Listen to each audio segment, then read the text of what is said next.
And we are back. Appreciate y'all for tapping in with us on this lovely Tuesday edition of the Doing All Right. Bryan? Yes, sir. Draft season, huh? Starting to talk about it? Feeling it? I kind of want like a little something on the Doing All Right logo. You know what I'm saying? We can keep it Doing All Right, but like put like draft. You know what I'm saying? Yeah, draft content. Like just put like a small little something on there. Put the gold phone up on it, something like that. Like it's like Midnight Club. Dub edition. You know what I'm saying? Just put a little small something. Midnight Club, huh? You wasn't outside for that one, Bryan. I wasn't outside for that one. I wasn't outside for that one. It's a driving game, but there's some young people in the chat that's going, man, Midnight Club Dub edition. We should put draft edition. No, draft edition. Put a little. Can we get some people to work on that, please? Yeah, we got folks. Because, Bryan, we're at the point where we're going to be talking about dudes. We're going to be talking about names and breaking them all down. We'll still have our days where we do some philosophical Cowboy stuff, or we'll talk about draft in a broad way, but we're going to start talking about names, Bryan Broaddus. And, man, we got 4 names for y'all today. That's kind of how it's going to look in the regular season. And I picked these names purposely, Bryan, because I think the conversation is going to be all over the place. But I think these are guys that are going to be in Cowboy range. First off, can I say something real quick? Hell yeah, Bryan. I'm interrupting you here on the jump. Please. Went into the comments. Yes, sir. About some of the draft content we've already done with Reese and stuff like that. Yeah. Had a Saints fan. And then there was they were talking about our safety from Ohio State with Downs. And then, boy, Downs is going to look fire in that Saints, So shout out to the men and women who take in our program. They're not only just Cowboy fans, but fans from other teams. Yeah. Welcome you. That's what I'm excited. That's what I'm so excited about when I get to work on the draft, that it's just not us and Cowboy fans. It's like you get an opportunity to talk to a lot of different fan bases. Yep. And I just want to say, just right off the jump, I appreciate fans from other teams being in here and kind of taking in our content. There's some Eagle fans, and this is the only time we kind of get along. There's Shaq the Vikings fan. We see Giants fans here all the time, Bryan. So this is an all 32 production. Yeah. One day we'll have a whole nother conversation about downs and safety and what safety means. But Bryan, we got 4 names today. Yeah. I kind of want to jump into them. Not in the order in which I sent them to you, but I just kind of want to get a vibe. I think all these guys kind of got a little polarizing energy to them. They do. So let's start here. Cornerback Germad McCoy. Yeah. Man, Bryan, I'm so conflicted. When I look up Germad McCoy, I like to go to the game logs. Yeah. I like to see what you did in some of these games. Kind of my process of how I pick what games to watch. Sure. It's a good way to do it. I go to the game log, type in Germad McCoy game log, that shows you the game by game stats, and I'll say, okay, you did incredible this game. Right. You did terrible that game. Right. That's your best opponent. You know what I'm saying? Mm-hmm. And then I'll try to find a game where there's another prospect playing you. Yeah. You know what I'm saying? So I'll pull 3-4 games like that, Bryan. Germad McCoy is phenomenal. Yeah. Bryan, I feel like he can turn and run with anybody. Okay, can I ask you something real quick? About the knee? In the game logs. What did you see for 2025 game logs? And so we're going to get there. Yeah. Ain't a damn thing in the 2025 game log. That hurts my soul a little bit. So this is how it's polarizing, Bryan. Because I've done this before. Watch this. Yeah. Fantastic speed, athleticism. Absolutely. Great build for it. You got him. I think he could do both. Yeah. I was watching versus Alabama. Alabama got them kids that just run all day, every day. He's just turning and running with the Alabama kids. Yeah. I thought he was really smart in zone coverage. And I got a good feel for how corners look in zone now because we got this defense coordinator that ain't really great at it. But I think he's a real good press man dude, Bryan. Yeah. And he can fly. On his 2024 film, he can fly, Bryan, bro. I think he's really good at pinning dudes to the sideline. Like, he does it easily. He's really good at knowing when to be physical and when to get out of it, Bryan. And I think he just has a good feel for being around the football. Yeah. But he tore that damn ACL, boy. He did in January. Yeah. Now, Bryan, this is my problem. Yeah. Germad McCoy, he's probably going to be on the board when you pick him. Yeah, probably so. He probably going to be on the board when you pick him. Film is phenomenal. It is. For example, right, Bryan, Savon Rivell last year. Yep. He was a guy that you would look at him and say, oh, Savon Rivell could be one of the best corners in his draft. I did. this ain't hindsight me saying this. Yeah. I think Germad McCoy is a much better corner. I would say so than too. Savon Rivell. I would say so. Savon Rivell on my board last year was like 18th. Yeah. You know what I'm saying? Sure. I think I had a first round grade on him, but 18th overall type guy. Right. Germad McCoy, I got a 1 on him, Bryan, barring the injury, because I don't consider injuries when I'm building my board. Right. I just do skill.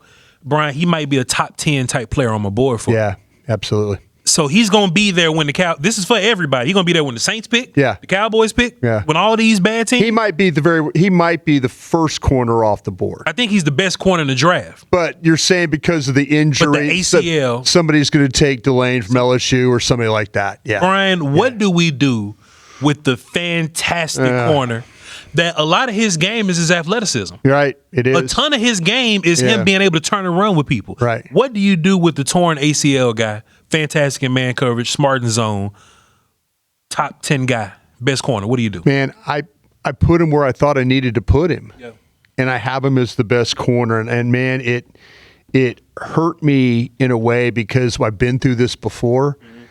I think the thing with Rivell, I think Rivell would have been fine if he didn't have the setback in training camp. I agree. I think the setback really hurt him. Tommy Yards got it on tape. Yeah, you saw what happened to him and the ability to, and I think playing with that brace is just god awful for him right now. We'll see what happens at the combine with McCoy, maybe some of the workouts and things like that. But everything you said about this guy is absolutely right. He's powerful. He's effortless in the way he moves, the fluidity, the quickness, the ability to turn inside. He can turn outside. He can carry routes. You know me. I love how guys carry routes. He's a hard guy to get away from when you watch him play. He can play in press. He's disciplined in the way he plays in zone. He's compact, smooth pedal, zone man. It doesn't matter with this guy. I mean, and he'll throw his body around. But we'll just have to see how the knee looks. Yeah. And that's the combine. That's going to be the real key. If, in fact, and I have enough connections when this combine starts that we'll know. Yeah. We'll know exactly where this guy's knee is. And if that's the case, if he gets the clean bill of health from majority of the combine, then he very well could be the first corner off the board. But if there's any bit of hesitation about him, or we start to hear whispers about him, then there's probably 3 other guys that could definitely be in play here if you were looking for that first corner. Now, you don't think this is going to be a Revel situation where he falls to the 3rd round? God, I hope not. Yeah. I hope not. I really don't. I mean, now, if it might be a situation where I've been seeing a lot of mock drafts, and just because people will tweet them at you, or you'll see them pop up on your timeline. And I'm always curious. I go to the 14th pick, and McCoy's name's mentioned quite a bit, sure, as those guys. So right now, the mock drafters feel like that Dallas would take this guy at 14. But could he fall? If we get reports from the combine, and there was, if you go and read like Tennessee, Tennessee reports towards the end of the season, there was thoughts about this guy trying to play. There were some thoughts about him. Well, maybe at the end, maybe if they got into the college playoff, maybe he could, play in one of these playoff games. Mm-hmm. It just never materialized that way. And then once Tennessee was eliminated from that contention, then they completely just shut him down. He needed just one game. Yeah. I just needed to see him. Just to see him. Just to see what it looked like. I will say this. I'm like, tore it in January, then he chose to sit out. Baby. Yeah, exactly.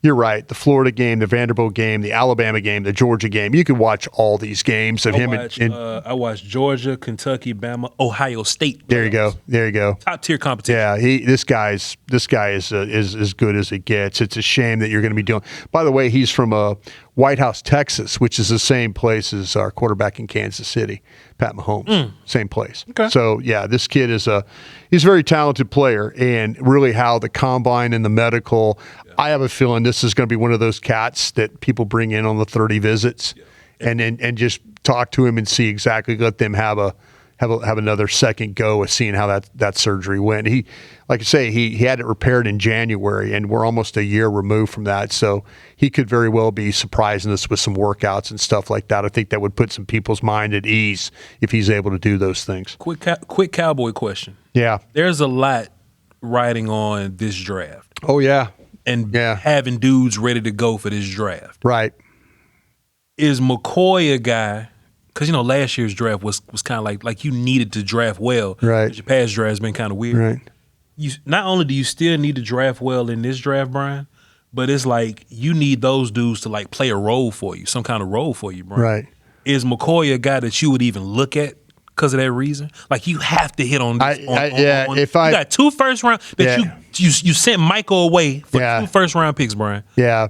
You got to hit on these guys. Is he a guy that the Cowboys should even look at? Absolutely, you should look at this guy. Yeah. You should. And like I said, the medical questions at the combine, Dr. Cooper getting to push and pull on that knee a little bit and see how the repair went. It has almost now been a year removed. And so you're talking another, 3-4 months before before we have the draft, and then another month before, you're looking at a pretty extensive time period. Sure. To be able to have, like I say, I think Ravel's situation is completely different from this one, because I think Ravel got hurt again in Oxnard, and it set him way back. So I would absolutely consider this guy just off the tape, but I need my doctors to tell me that there's not going to be. It would make me feel a lot better, Voch, if I saw him at a pro day in Knoxville, moving around and running around and doing all those things and no problems. Bryan, tell us about linebacker Sonny Styles from Ohio State. Yeah, this is one of those ones when you talk Sonny Styles, and Jeff Kavanaugh and I had this discussion this morning about Sonny Styles, and the way the reason we had this conversation is I kind of feel like that we're in a mode right now where Sonny Styles, a lot of people are mocking him to the Cowboys right now, but you're in a situation where you're kind of in a mode of he's one of those guys that's probably better than a lot of the players that are on this board. Sure. And what's going to happen what's going to happen there is he's going to be a guy that, remember how we dealt with Ashton Jeanty? Every mock draft had Ashton Jeanty, Cowboys, Cowboys. Ashton Jeanty. Then it became McMillan. McMillan was involved. Now, Tedero McMillan, he was involved. It was McMillan. Then, people are going to, they didn't initially, I don't think that media scouts had Sonny Styles high enough on their board. And everybody's mocking him. I think this guy right here is a top 13, 14 player on the board. Yep. I think this is a guy that clearly, when you watch him play, the thing I love about him is the fact he was a safety at Ohio State, and in 2024 they converted him to a linebacker. But what you see is it's rare that you see this guy out of position as a player. He's really good with communications. He's excellent in how he works with others. He's an aware player. You could see him processing as the play's being run. He's not going to get fooled. He's aware of these crossing routes. He's aware where threats are coming from. When you watch him play, he's a really good open field player. When I mean that open field player, the guy that's playing in space. Yeah. Sometimes these linebackers, they're big, they're bulky, they can't turn, they can't move. This guy, because he was a former safety, has got that kind of skill. So he understands that. He does a great job of extending himself to go make plays. You can see the ball when it goes to the outside. He's going to be outside. If the ball's off the edge, he's right there. If the ball's in the gap inside, he's right there. So when you start to talk about these linebackers that can make all the plays, the complete plays, man, he's got all the physical tools. You've seen him fight off blockers, the movement. He puts himself in position to make plays. He could finish. He could deal with linemen on the second level. There's a lot to like about Sonny Styles as a player, 6'4", 243 pounds. People are going to look at him, and I think the media scouts had him too low. I think at the end of the day, he might be a guy that's even out of Dallas's range to be able to pick. We'll see how that plays. Texas, Illinois, Penn State. You got him. UCLA and Indiana. Yep, you caught them all. I kept watching. Yeah. You know what I'm saying? Because I wanted to get a good feel for him. size, speed, length can cover. I'm really gonna go on a campaign to stop calling linebacker sideline to sideline. Yeah, you can't do that because a lot of time they're not. And people just say, "Oh, sideline to sideline." No, we don't want to do casual draft talk here. If you're not a sideline to sideline player, you're probably not need to be drafted. I'm gonna put my foot down. You know what I'm saying? Yeah.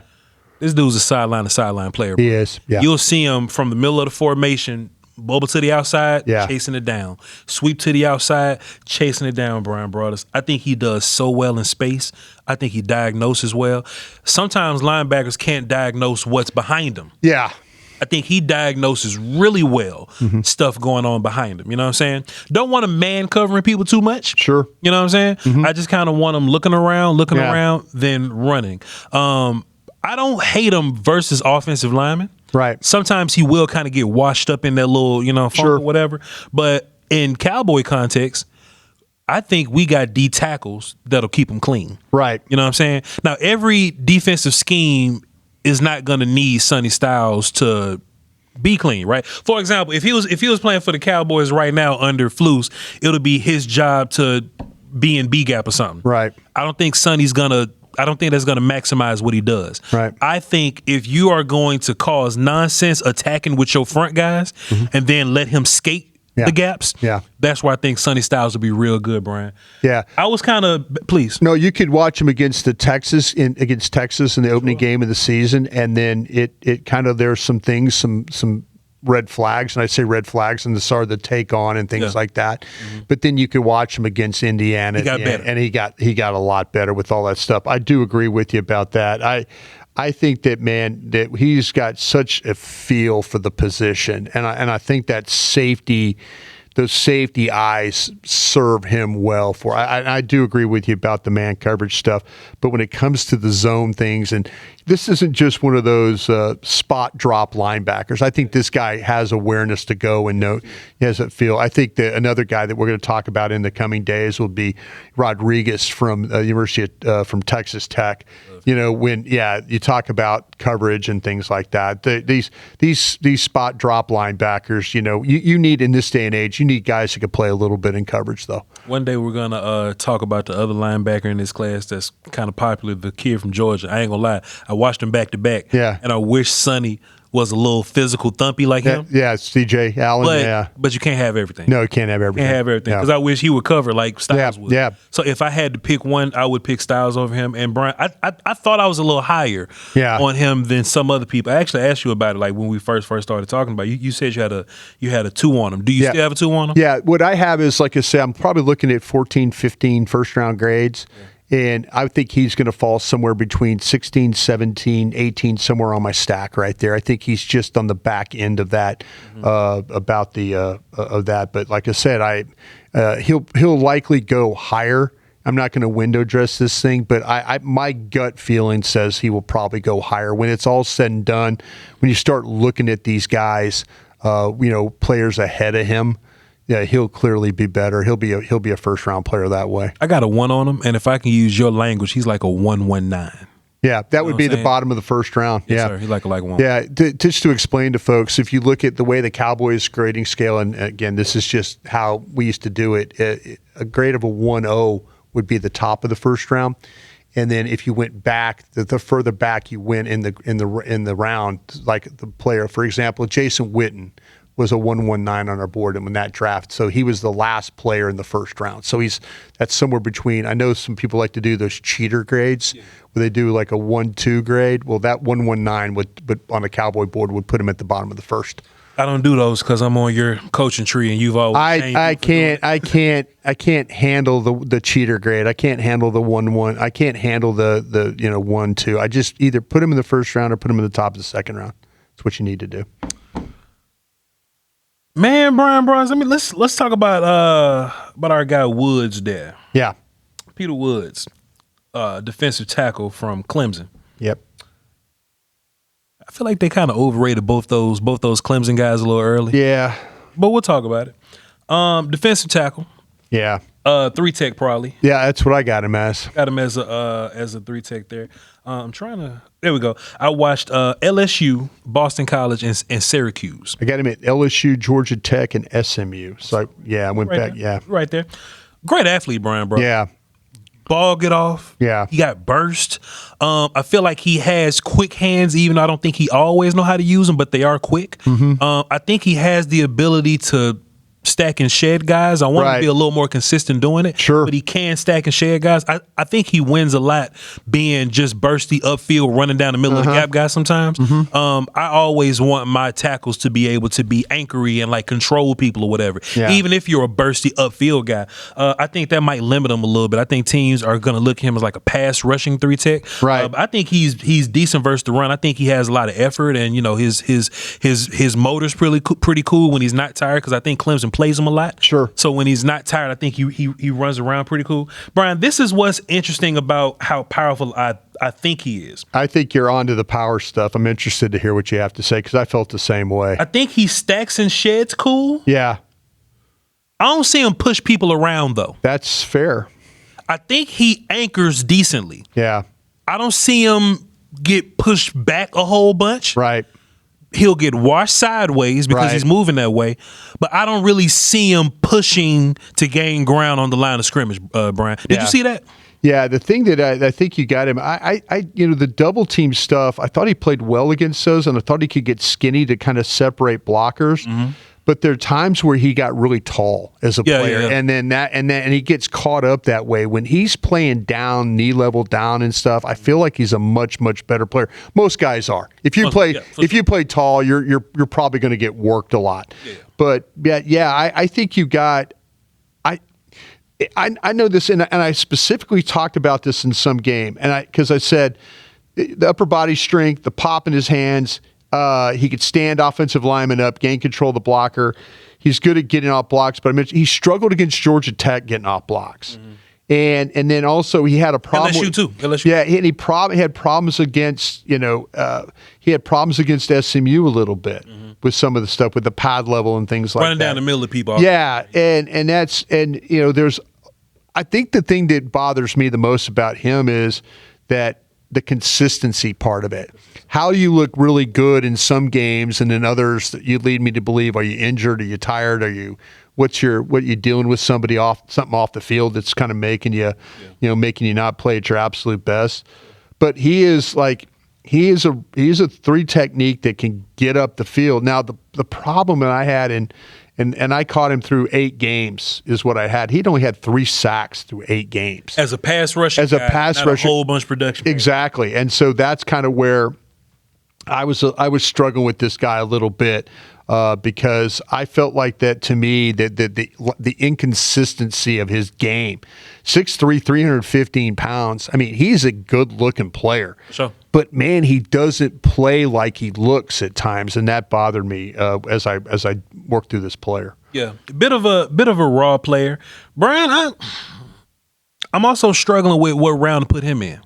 I put him in the 2nd. Yeah. Yeah. I think that's where I'm going to ultimately have him in. Yeah. You know what I'm saying? There's another guy that's kind of like him, Caleb Banks. Yeah. From Florida. Yeah. Kind of a raw guy. I don't know where to put him. They're kind of in that same. There's some of these defensive tackles as we go back and look at them, that to me, there's a good group. I've watched a bunch of 1 technique, McDonald from Ohio State and Christian Miller and others in Washington. There's been some guys. You mentioned Banks. Yeah. I put him in the 3rd.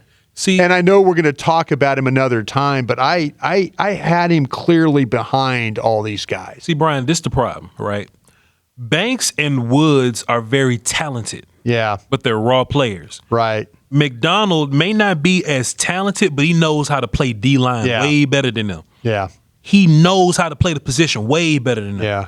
You know what I'm saying? So I'm going to have a hard time with these guys, Bryan, with these tackles. Luckily for the Cowboys, won't have to deal with that too much. Yeah. But man, they had Woods as like a top 3 guy.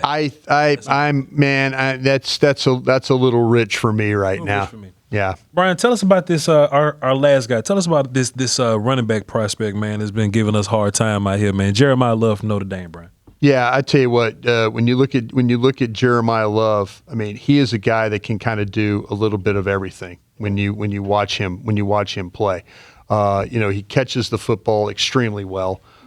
He's one of these guys that's got really, really nice toughness when it comes to running the football. There's explosiveness to his game, and the thing about it is, I was kind of like, there's some games where he splits time, with guys. But when you look at him over, that dude good too. 27. Yeah. They've got some legitimate weapons when it comes to their running back situation. But I kind of feel like with Love, the thing I really liked him about was the contact balance, like the way, like when you watch him play, he gets hit and he's kind of bouncing off guys. He keeps his feet moving.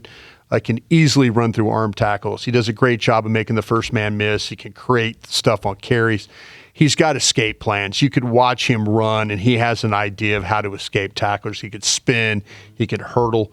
He could juke along the way. He's really dazzling in the open field when you watch him play. You just get a feel like he's going to get tackled, and the next thing you know, he's out of that situation and continuing his run. He runs with power. He's always going forward. He does a great job of finishing runs. I think he does it with authority.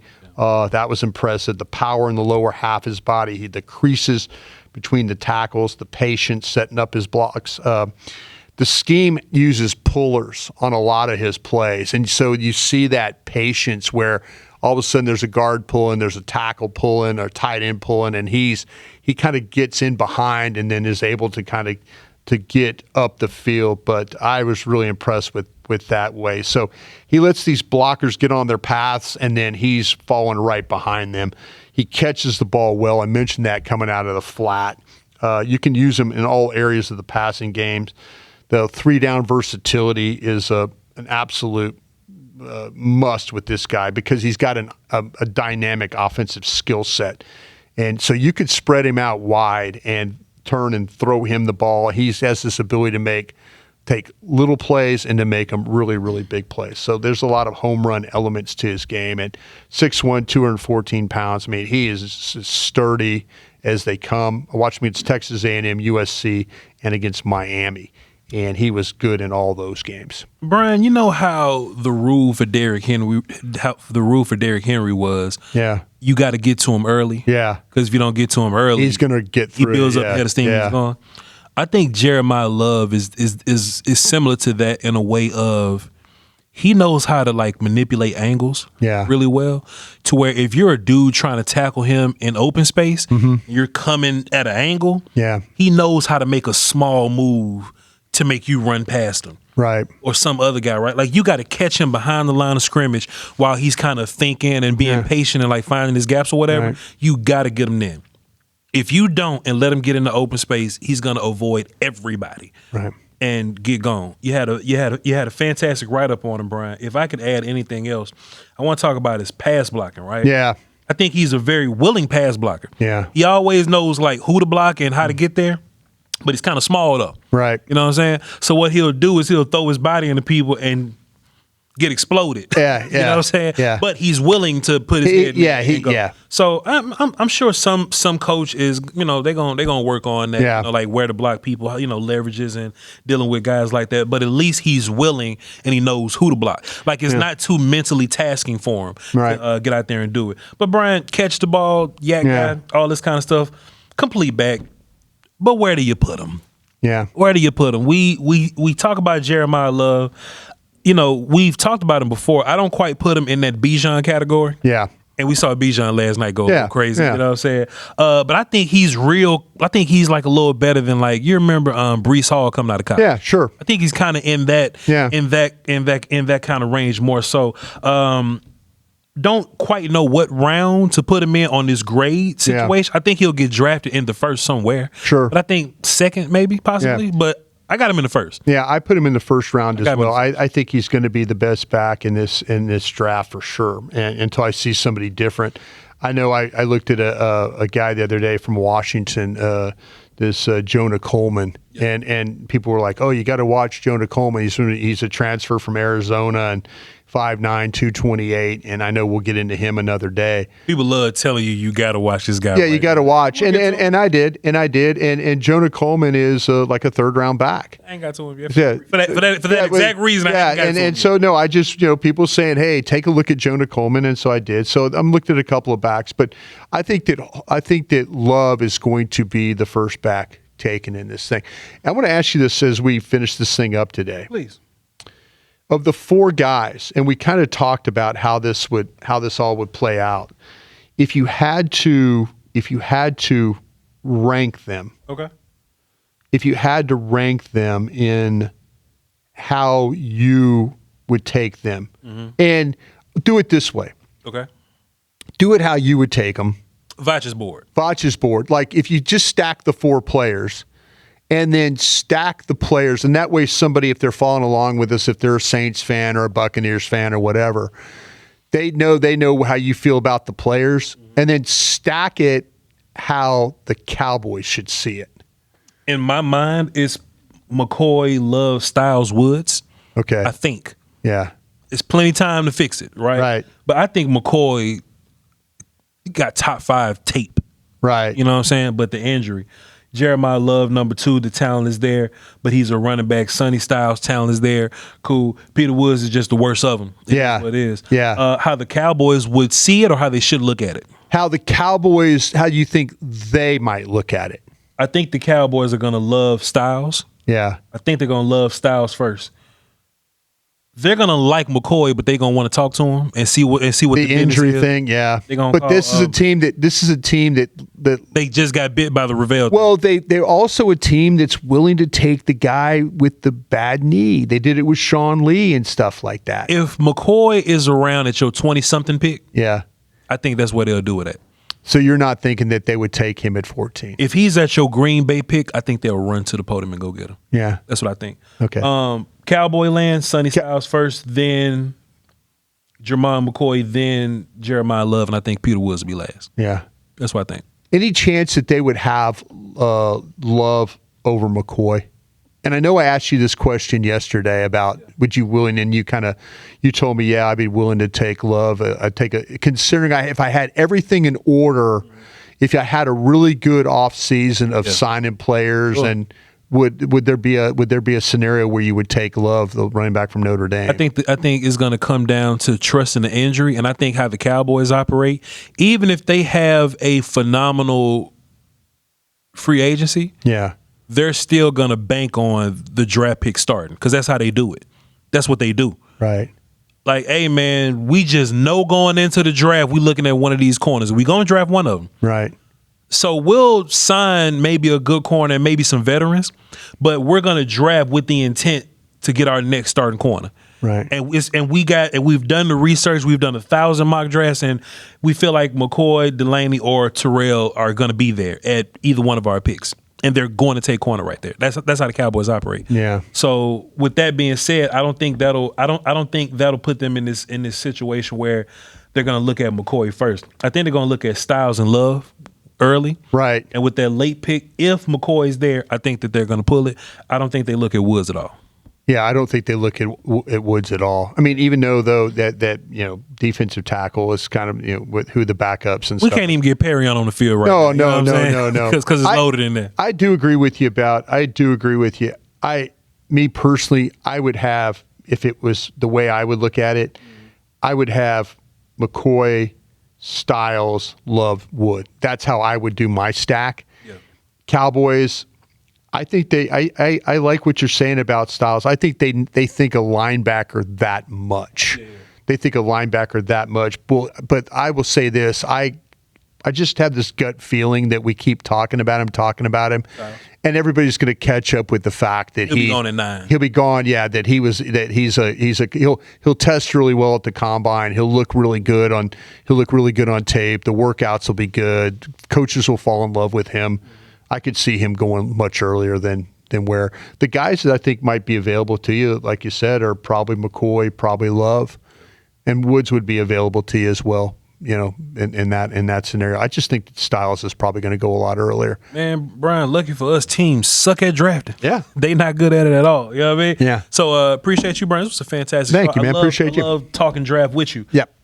Hey, man, if y'all want to be around for more of this, just hit the sub and just kind of be here. We're going to be doing a lot more of this in the coming weeks. We got another Cowboy week to get out the way, so y'all bear with us there. We're going to have some content all week for y'all, so be ready. But like next week when it's all over, me and Brian going to be doing this full time. We're going to try to break down 10 guys a week, and so y'all be ready for that. Shows will be just like this, so tap in with us. All right, crownglobalmedia.com. All the links to everything is there. Tap in with the audio as well. Crown Global Media on Twitter. Bryan Broaddus on Twitter until it gets fixed. And I'm VOCHLOMBARDI. We'll catch y'all next time. Crown.